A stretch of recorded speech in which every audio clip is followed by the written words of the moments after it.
Look at that. So LionD launched the LanCool 3 a few months back and it has been on my radar ever since. Now this is not a standard case, not what you would generally expect from case makers. Now in multiple ways, the LanCool 3 is the perfect option for many users who are looking for a functional case. Now before we begin, I would like to thank Micro Center India for hooking me up with the review unit. We visited them a few months back. I will leave the video link somewhere over here, and I did take my sweet time with this review, but I ensured that it is really detailed and the benchmarks do make sense for 2022. Okay, now coming into the unboxing, there are no special gimmicks over here. LionD did a standard drop what many case makers do, and this is completely acceptable. But I have to say that this case is really heavy. It might be one of the heaviest I've ever seen. And look at this massive accessories box. It might be one of the largest I've ever seen bundled with a case. Now considering everything, I'm giving the unboxing a 7.5. I think it does not deserve anything more. Okay, now I have a lot to talk about this case, so grab a bag of popcorn and hold tight. Now the LanCool 3 is well built. You have an all metal body with a full mesh at the front. You have plenty of ventilation on the top, in the rear, and even on the sides. Now the case is available in both white and black, and you can choose between RGB and standard fans. But the highlight of the case is its size. It easily beats my XPG Battle Cruiser in terms of overall volume, and a standard A-Matrix case looks like a child's play in front of it. Now the side panels of this case are really special. They demanded a separate section. I mean, the work LionD has put behind designing them is truly commendable. To start things off, you get a tempered glass panel which runs for about 3/4 of this case, and in the bottom you get a metal mesh. Now these metal mesh panels are really solid. They are very heavy. Now the tempered glass panels come off in style. You have these lip covers over here, you give them a tug and they come off. Now this is an improvement over the LanCool 2 mesh that we have seen previously, and now the tug in the back and the mesh panels come off as well. Now taking the front panel off might require some work, but it does not need any screws, and I think that is sweet. Now the top panel comes off by loosening this thumb screw in the back. Again, you do not need a screwdriver, and this is again very streamlined and sweet. Now I have to say that these front panels are made of brushed aluminum, and they do pick up some fingerprints over time. Okay, now this is the completely taken apart version of this case, so let's jump in. Now hard drives are getting outdated by the day, but this case supports up to 4 3.5-inch drives, which I think is pretty standard for a 2022 case. Now you can open up these caddies with a tug, but there's a thumb screw which is a bit difficult to access, and therefore taking them off can be a bit of a chore. Now once you have taken them off, you can either place them here in the bottom or even on the top of the cases if you want some extra space for cable management and stuff like that. Now the case supports 1, 2, 3, 4, 5, 6, 7 and 8 SSDs. Now this is massive, but I really like how LionD has cleverly used the available real estate to just double the options. Now the hard drive caddies that I mentioned also support 2.5-inch SSD, so the number goes up to 10, and that is massive. Now the LanCool 3 supports up to eATX motherboard, so literally everything fits in here. But the cool thing is that the cable grommet can be shifted back and forth by losing the 2 thumb screws in the back to just make extra space for cable management and larger motherboards. This is a really handy feature. Now installing a motherboard in this case is a breeze because of just how large this case is. Now frankly, building in this case is an awesome experience. Now the LanCool 3 is quite lenient in terms of fan support. You can mount a total of 10 fans in this case, which is way more than what anyone needs. Now the case comes with 4 fans pre-installed, and you can add 6 more, 3 more on the top and 3 here in the bottom. Now in the top you can mount up to 3 140mm fans or up to a 420mm radiator, but in the bottom you can only do 3 120mm fans or up to a 360mm radiator. Even in the front you can mount up to a 420mm radiator, and the case already comes with 3 140mm fans. Now are we living in airflow heaven? Because it really feels so. Now if you mount fans in the bottom here above the PSU cage, you will not be able to use that space for mounting SSDs. So you would really have to choose between more storage and more airflow. Now the case supports even some of the largest air coolers out there, so it will never be a problem. The clearance is 187mm, and even the Noctua NHD15 tops out at 165mm. so mounting air coolers will never be a problem. Now the case ships with 4 high quality 140mm fans. Now they are built in-house by Lion and 3 of them, those in the front, can be RGB depending on the model you opt for, but the rear fan over here is always non-RGB no matter what model you opt for.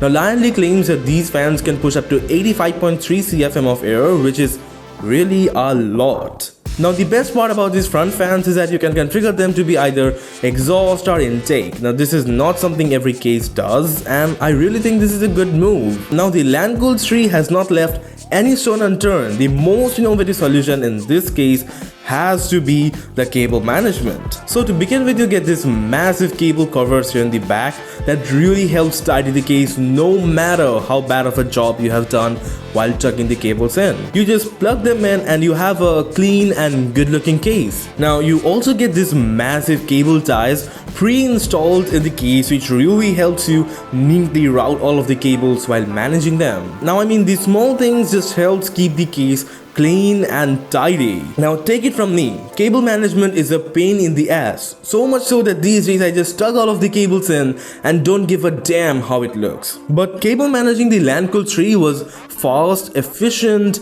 and overall enjoyable. Okay, now let's talk a bit about graphics card support. With the massive RTX 40 series cards now out in the wild, this is a new addition to case reviews. Now the LanCool 3 is RTX 4090 ready. You can even call it an RTX 5090 ready, and I would totally believe you. But the main issue in this case is with the 12VH power cables. Now after installing the card, there was just enough space to fit the cable in, and this is violating the 35mm rule that Nvidia has been hollering about ever since the cards launched.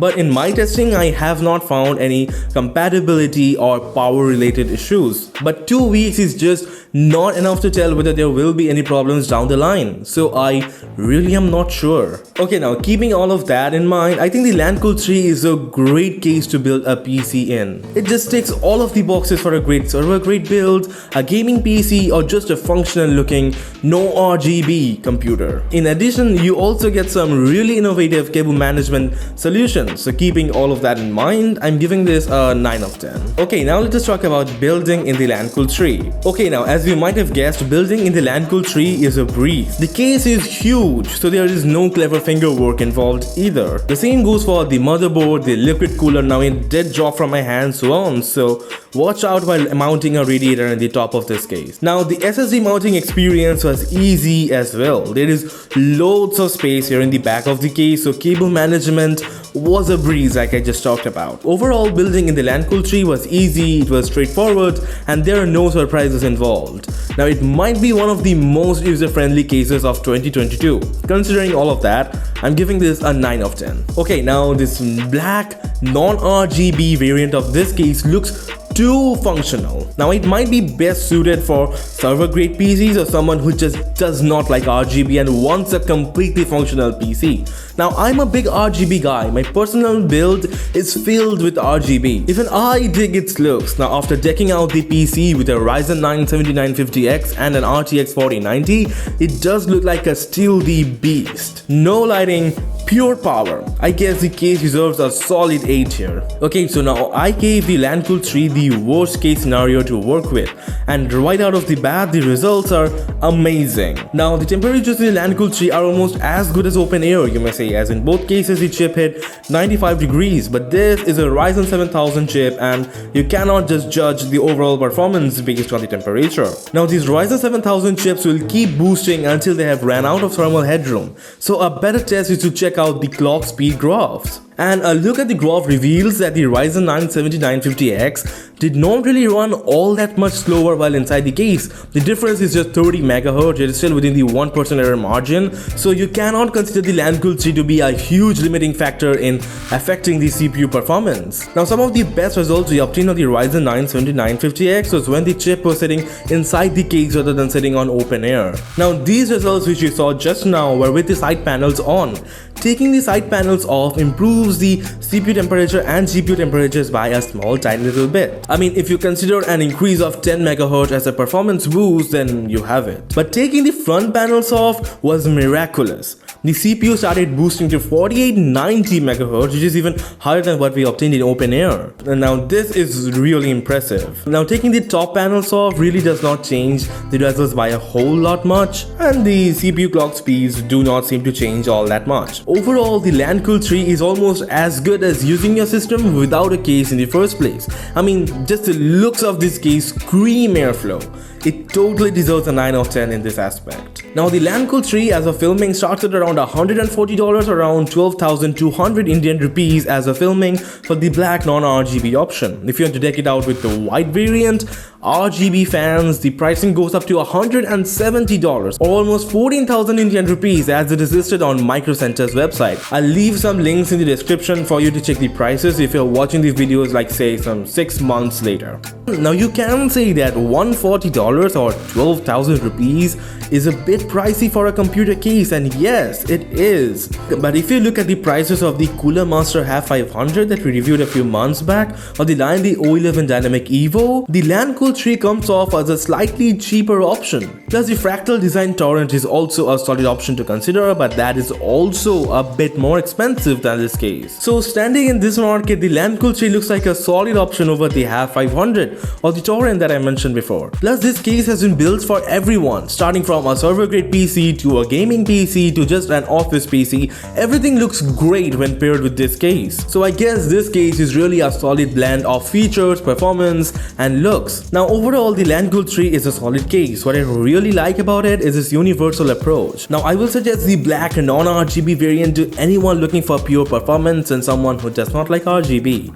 But $40 more for just a few LEDs just does not sound all that more viable to me. It's just me, I don't know. Okay, now this case costs an 8.58 and with that it gets the Cybertech Talk Platinum Award. Now this is the first case to get that award, so kudos Danley. If you're looking for something different, check out this Cooler Master HAF 500 that we reviewed a few months back. Don't forget to leave a like and subscribe. Almost 99% of you guys are not subscribed to the channel. Come on, do something for it.